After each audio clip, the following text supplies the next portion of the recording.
Bismillahirrahmanirrahim. Assalamualaikum warahmatullahi wabarakatuh. Waalaikumsalam warahmatullahi wabarakatuh. Sebelumnya mari kita panjatkan puja dan puji syukur atas kehadirat Allah Subhanahu wa taala karena telah memberikan kesempatan kita untuk saling bertemu di tempat yang saya rasa sangat nyaman ini. Kedua, kita berikan salam serta salawat kepada Nabi besar kita, Nabi besar Muhammad SAW. Nabi yang telah membawa kita ke alam yang sangat terang benderang dan sangat baik seperti sekarang ini. Di sini saya akan melakukan sebuah layanan bimbingan konseling. Di sini apakah teman-teman sebelumnya pernah melakukan layanan bimbingan konseling? Belum Pak, belum pernah Pak. Belum. Iya, Berarti ini akan menjadi yang pertama buat kalian. Dan sebelum kita melangkah lebih lanjut, ada baiknya kita berdoa sebelumnya agar segala yang kita lakukan di sini akan lancar dan ilmu yang kalian dapatkan juga berkah. Jadi marilah kita berdoa sesuai dengan keyakinan masing-masing. Doa dimulai.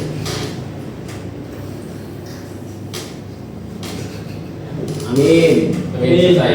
Nah, di sini saya jelaskan sedikit mengenai layanan bimbingan konseling. Layanan bimbingan konseling adalah sebuah layanan yang diberikan kepada siswa, entah itu dalam bentuk kelompok, individu maupun klasikal. Dan di sini saya akan melakukan sebuah layanan klasikal yang dengan tujuan memberikan informasi yang intinya informasi tersebut nanti berfungsi sebagai pencegahan kepada teman-teman agar tidak melakukan hal tersebut yang mungkin bisa dikenal sebagai preventif.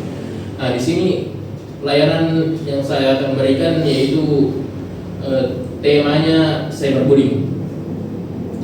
Cyberbullying adalah sebuah bullying yang dilakukan secara media sosial. Ini sebuah inovasi, ini sebuah upgrade dari bullying yang mungkin sering teman-teman dapatkan, yang dimana bullying yang bisa dilakukan itu secara verbal, secara fisik. Akan tapi cyberbullying ini memanfaatkan teknologi yang ada untuk melakukan sebuah bullying, entah itu melalui medsos atau apapun itu, dengan memberikan sebuah komentar-komentar buruk terhadap sebuah video yang mereka mungkin tidak suka maupun memiliki rasa iri.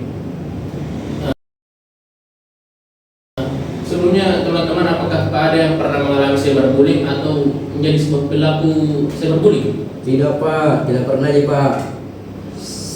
Pernah. Nah, atau apakah kalian benar-benar mengerti atau benar-benar tahu itu bagaimana itu contoh dari cyberbullying?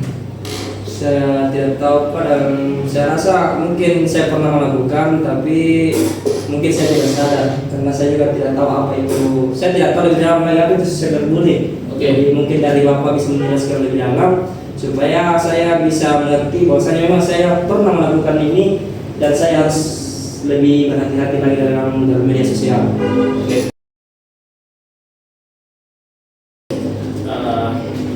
Sebelum kita melanjut tahap berikutnya, saya akan memperlihatkan sebuah video yang mungkin video ini bisa memantik cakrawala di pikiran teman-teman, membuka sebuah wawasan ataupun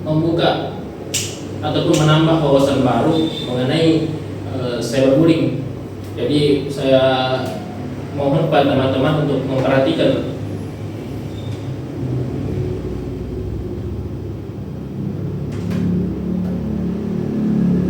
Sekali lagi saya sampaikan, saya mohon teman-teman bisa memperhatikan dengan seksama karena setelah pemberian video ini mungkin saya akan memberikan beberapa pertanyaan buat teman-teman. Jadi saya mulai ya. Ya Pak.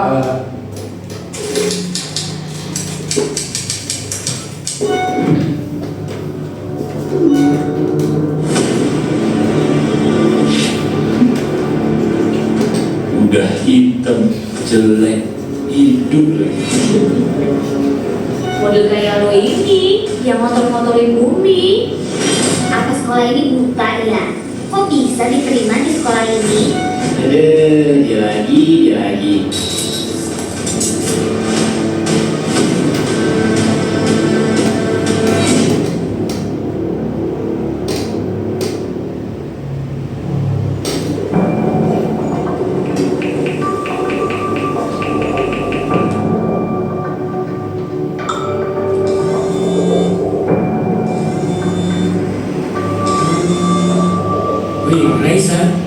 saya mau cerita barang satu nih.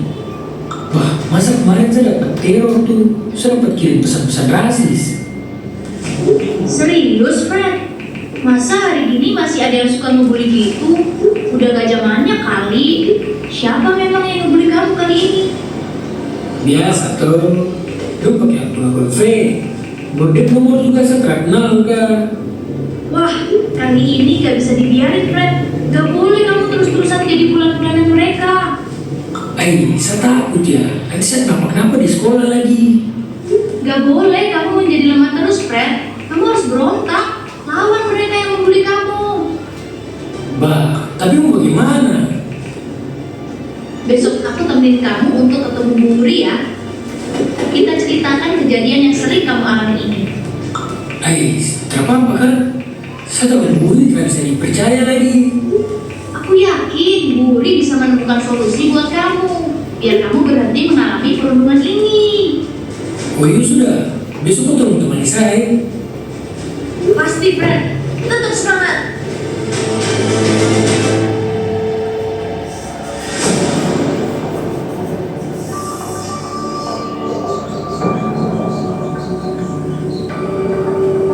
Siang, Bu Wuri. Lagi sibuk ya, Bu? Boleh minta waktunya sebentar? Hei Sa, Fred, ada apa gerangan? Tumben kalian menemui ibu? Silakan. Begini, Bu. Model kayak lo ini, yang motor-motor ini, anak sekolah ini buta ya? Kok bisa diterima di sekolah ini? lagi. Cyberbullying atau perilaku kekerasan berbasis dunia maya rentan mendapatkan pengaruh negatif. Teknologi internet yang berkembang pesat dampaknya dapat menjangkau audiens yang jauh lebih besar dan lebih luas dengan pelaku yang tidak dapat diketahui atau anonim dan mempunyai konsekuensi yang lebih merusak seperti stres, depresi, bahkan bunuh diri.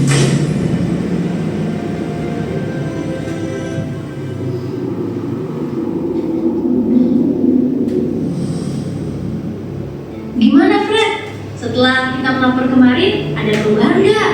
Iyo Raisa, kemarin yang bully-bully satu, tong sama-sama sudah berpengarahan dari Bu Guru dengan kepala sekolah. Tuh kan, benar yang aku bilang. Kalau ada kejadian seperti ini, sebaiknya kita cepat-cepat lapor biar cepat diambil tindakan sama pihak sekolah. Itu lagi, saya menyesal sekali. Coba dari dulu saya laporkan. Sudah. Yang penting sekarang kamu bisa kembali ke sekolah dengan aman dan nyaman. Dan mereka yang membuli kamu pun dapat bimbingan dan arahan yang tepat. Biar tidak terjadi lagi kasus serupa di kemudian hari. Nah itu yang saya maksud. Yuk teman SMA, maju bersama kami untuk menjadi generasi anti perundungan.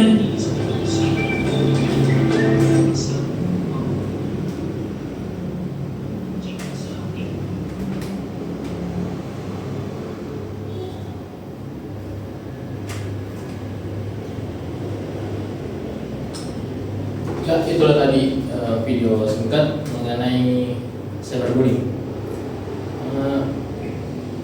Saya tanya kepada teman-teman, apakah sudah ada secercah pengetahuan yang mungkin masuk di pada teman-teman mengenai cyberbullying? Ada Pak. Apa itu? Cyberbullying itu berlaku di dunia sosial, media sosial. Terus biasanya pelakunya itu menggunakan akun second atau bisa dibilang anonim, tidak diketahui siapa identitasnya. Bisa saja juga pelakuannya itu meneror kita apapun yang dilakukan. Masih ada lagi?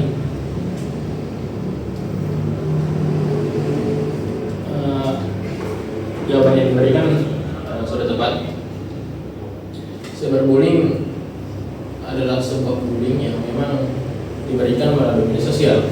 Lebih tepatnya mungkin saya akan memberikan materi mengenai cyberbullying. Jadi kita mulai.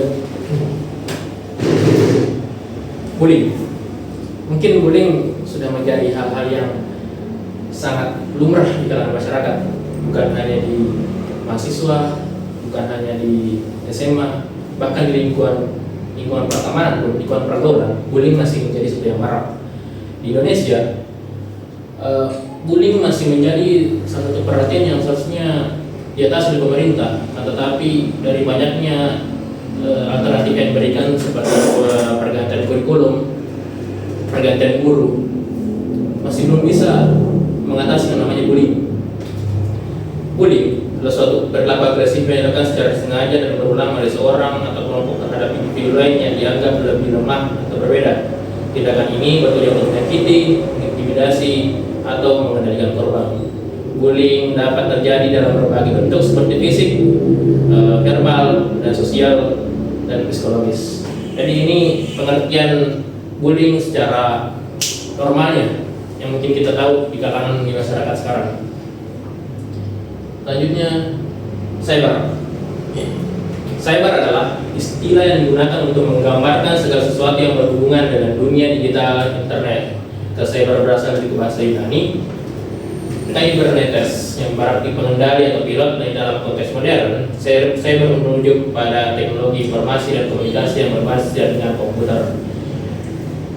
Di era sekarang, yang mungkin kita kenal dengan era digitalisasi, ataupun dikenal dengan era 4.0, di mana segala sesuatu yang kita inginkan itu sangat mudah. Informasi-informasi yang membanjiri dunia melalui medsos dan diaplikasikan menggunakan sebuah smartphone yang menjadi sebuah kebutuhan di kalangan masyarakat, membuat sesuatu menjadi terdengar sangat mudah. Tetapi salah satu dampak yang didapat dari pembanjiran informasi, pengaksesan informasi yang sangat mudah, salah satunya adalah bullying. Cyberbullying adalah bentuk bullying yang terjadi di dunia maya atau internet. Mungkin teman-teman ada yang main TikTok? Ada Pak, semuanya main TikTok. Semuanya main TikTok. Ya Pak. Mungkin teman-teman sering melihat di video-video yang lewat mengenai bagaimana orang-orang menanggapi sesuatu yang lebih bagus darinya. Dia mungkin mencibir karena iri, dia mungkin memberikan hinaan yang mereka rasa itu adalah sesuatu yang mudah, sesuatu yang awam diterima. Dan respon dari orang-orang yang membaca komentar-komentar tersebut, ya mereka menormalisasikan. Akan tapi mereka tidak memikirkan dampak yang diterima oleh korban. Salah satu bahaya dari cyberbullying adalah identitas orang yang memberikan bullying itu tersembunyi. Jadi bagi orang-orang yang terkena cyberbullying itu overthinking. Mereka tidak tahu siapa yang membulinya, mereka tidak tahu mau apa, dan mereka tidak tahu langkah apa yang seharusnya saya lakukan ketika saya terkena cyberbullying. Mungkin teman-teman sering lihat orang-orang yang dibully itu, dan teman-teman sini bukan seorang anak-anak SMA yang di sekitarnya pasti sering ada orang yang terkena bullying. Orang yang terkena bullying secara verbal masih memiliki cara untuk melampiaskan bullying tersebut, entah itu dia melawan, entah itu dia melaporkan ke guru, dan guru pasti memiliki sebuah penanggulangan karena hal tersebut tampak, hal tersebut bisa diakses secara langsung. Beda dengan cyberbullying. Cyberbullying merupakan sebuah bullying yang menggunakan media digital seperti media sosial, Facebook, Instagram, Twitter, aplikasi pesan singkat, WhatsApp, dan lain. Jadi efeknya langsung masuk ke dalam pikiran, saya langsung menyerang pikiran, bukan lagi terkena fisik, melainkan pikiran.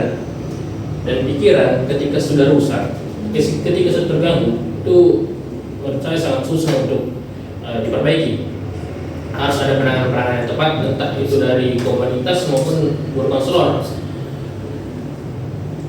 Salah satu dampak yang bisa diberikan cyberbullying itu, salah satu dampak yang bisa diberikan cyberbullying itu stres.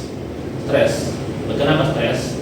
Dia tidak tahu siapa yang membulinya, dia tidak tahu siapa yang bisa dilaporkan, dan dia tidak tahu bagaimana cara mengatasinya. kedua depresi, mungkin hampir sama dengan stres. Ketiga, salah satu dampak yang bisa diberikan itu bunuh diri.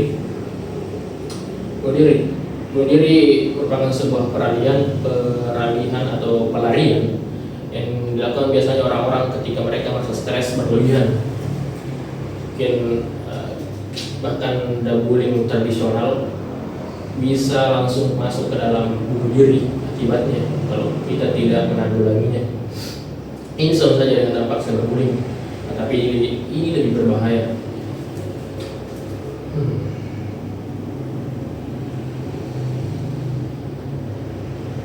Penanggulangan cyberbullying.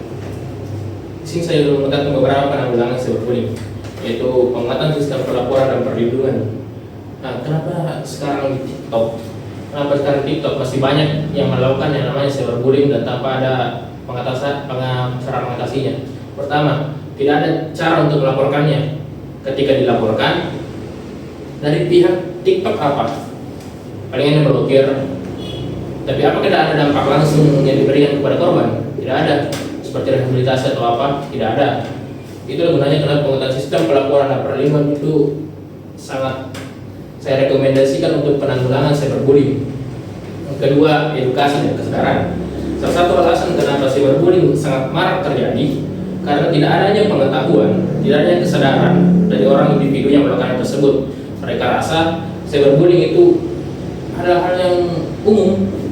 Mereka merasa bahwa cyberbullying adalah sesuatu yang sangat lumrah di masyarakat.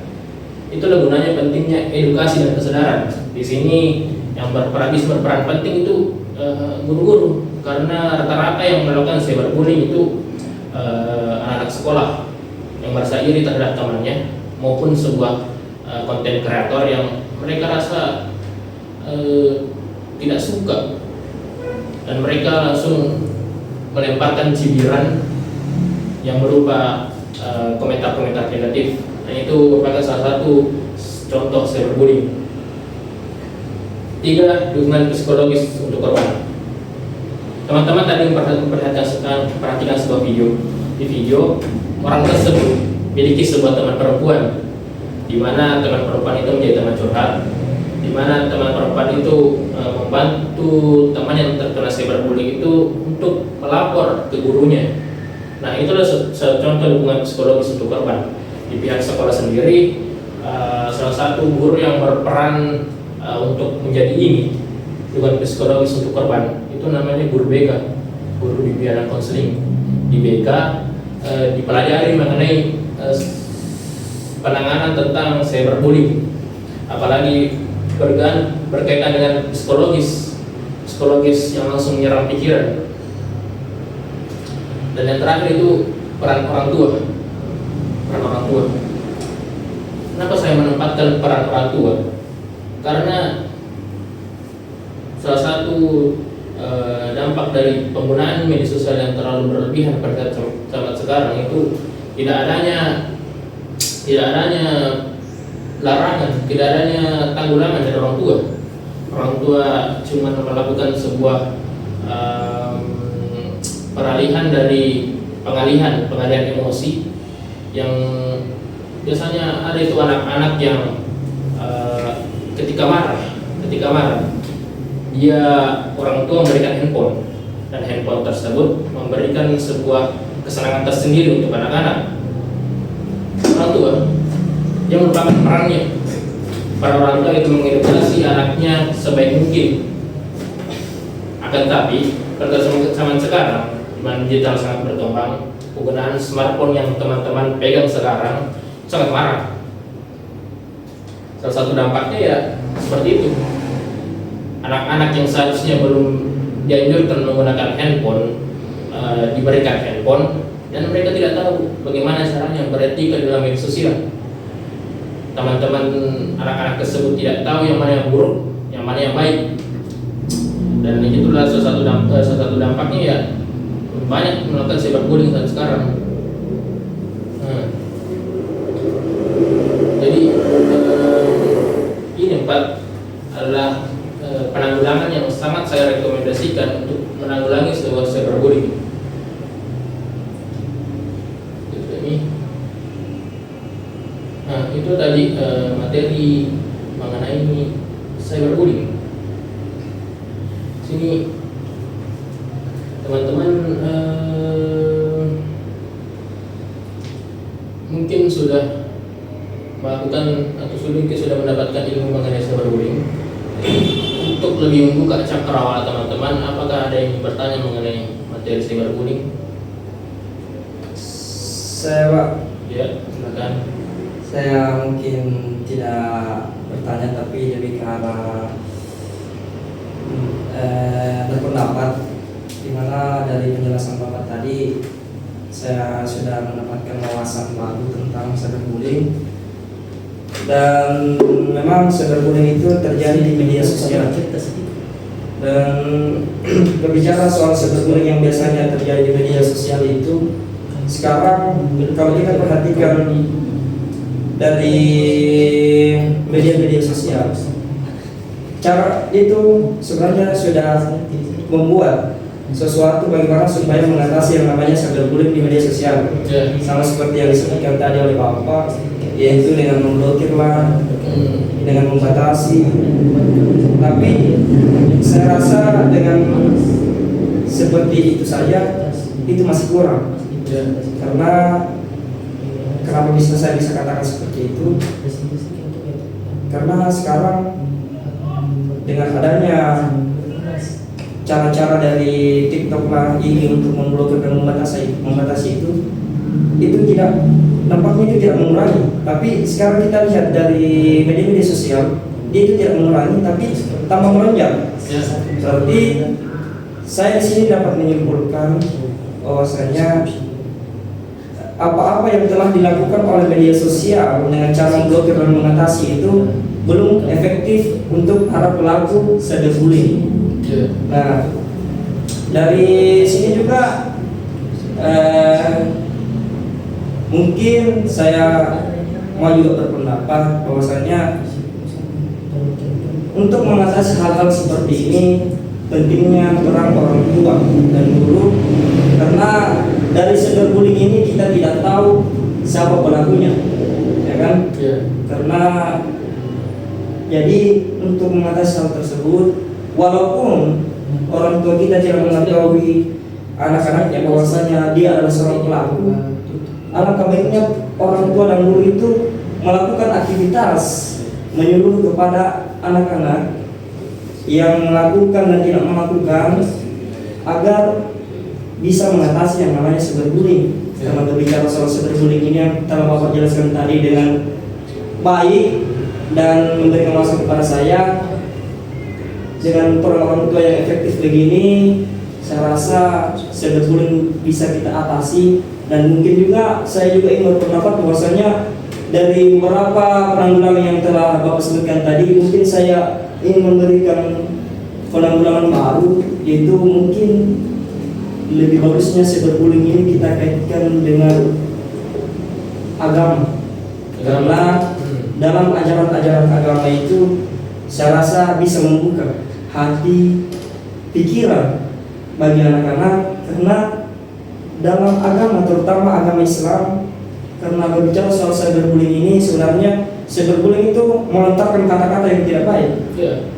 Sedangkan dalam agama Islam itu kita dilarang untuk mengeluarkan kata-kata entah anjing lah, kata-kata kotor lah, sehingga berlawanan dengan ajaran agama. Jadi mungkin dalam penanggulangan ini, saya juga bukan menyalahkan dari penanggulangan ini, salah satu penanggulangan yang menurut saya juga bagus untuk kami semua sebagai siswa, tapi mungkin juga ada penanggulangan baru lah untuk teman-teman, membuka wawasan baru bahwasanya mungkin ajaran agama juga kita berikanlah kepada anak-anak, bukan hanya yang dewasa tapi kita ajarkan dari kecil. Oke, mungkin itu saja dari saya Bapak, saya kembalikan kepada Bapak. Ya, itu tadi pendapat dari temannya. Dan saya rasa sih pendapat dari temannya itu sangat bermanfaat. Saya menambah sedikit di bagian sini kan saya menempatkan edukasi dan kesadaran. Salah satu alasan kenapa banyak orang yang melakukan cyberbullying, karena dia tidak tahu bahwa cyberbullying itu salah, dan dia tidak sadar bahwa dia sedang melakukan yang mana cyberbullying. Pentingnya pemberian edukasi dan kesadaran sejak dini, sejak mereka mungkin berusia usia sekolah dasar. Sebelum masuk lah Pak, sudah yang maksudnya sudah bisa berpikir lah Ya. mana yang baik itu kan, supaya nantinya pas SD kan bisa lebih lagi. Jadi Mantap. intinya yang di sini yang berperan itu guru, entah itu guru BK, guru mata pelajaran, maupun komunitas-komunitas. Karena ketika kita ingin mengaitkan dengan peran orang tua, di mana peran orang tua di generasi-generasi sebelumnya, generasi-generasi milenial tahun-tahun 90-an, banyak yang tidak bersekolah, jadi mereka tidak tahu yang namanya cyberbullying. Peran guru mengadakan sebuah pertemuan, mengadakan sebuah penyuluhan kepada orang tua. Nah, mereka paham, mereka tahu hanya apa itu cyberbullying. Mereka tahu bagaimana cara menanggulanginya, dan mereka sadar bahwa anaknya sedang melakukan cyberbullying. Itulah pentingnya namanya edukasi dan kesadaran. Ya, begitu dengan pendapat dari siapa namanya? Budiono, Budi. Bagaimana bahwa peran agama sangat penting dalam mengatasi sebuah cyberbullying. Ya, agama ya memang diajarkan dengan hal-hal yang baik. Jadi itu pentingnya edukasi agama sejak dini, sejak dia mungkin berusia 5 tahun, di mana dia sudah mulai paham beberapa hal. Ya, kita berikan edukasi agama yang mungkin memang tidak menyeluruh, seenggaknya dia tahu apa yang baik di dalam menurut agama dan yang buruk menurut agama. Nah, itu saja. Masih ada yang berpendapat? Tidak Pak, terima kasih Bapak. Paham Pak. Cukup dan juga sudah dijelaskan secara menyeluruh, dan di sini juga kami sudah tahu apa yang harus dilakukan dan apa yang harus kita tidak lakukan. Ya, itu mengenai cyberbullying. Ya, terima kasih atas teman-teman yang sudah berpartisipasi aktif dalam layanan dunia klasik kali ini. Tapi sebelum saya menutup, saya akan mengarahkan teman-teman untuk mengisi lembar LKPD yang sudah saya bagikan ke teman-teman. Mungkin bisa diisi. Mungkin bisa diisi yang di atas meja. Sudah saya bagikan tadi sebelumnya ketika masuk kelas. Saya berikan waktu beberapa menit, sekitar 3 menitan untuk mengisi. Sekaligus di bawah lembar kerja tadi di situ ada refleksi yang mungkin teman-teman bisa isi juga sebagai bahan pengetahuan bahwa sudah sampai di sini pengetahuan saya, dan ini yang saya dapat ketika saya melakukan layanan klasikal. Jadi silakan diisi.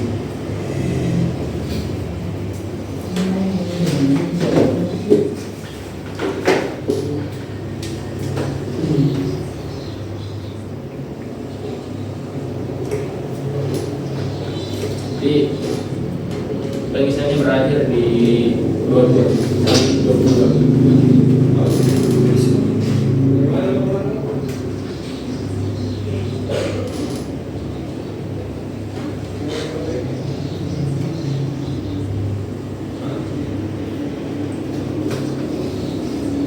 Oke Pak, baik, terima kasih Bapak. Ini kertas-kertas yang sudah kami isi semua.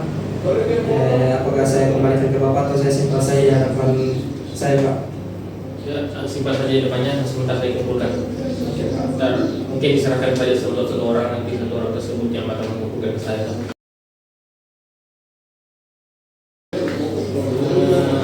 Jadi mungkin layanan klasikal pada hari ini berakhir sampai sini. Semoga yang saya berikan pada hari ini bisa sangat bermanfaat bagi teman-teman, bisa menambah wawasan teman-teman, dan mungkin teman-teman sekarang berpikir tidak akan melakukan namanya cyberbullying, melihat dari dampak, melihat dari hal-hal yang bisa ditimbulkan dari cyberbullying. Jadi saya minta maaf jika sesuatu di dalam pemberian layanan ini menyinggung sekiranya teman-teman, entah apapun itu, saya sangat minta maaf dan saya ucapkan selamat Waalaikumsalam warahmatullahi wabarakatuh. Ada Maya. Terima kasih Pak. Terima kasih Pak.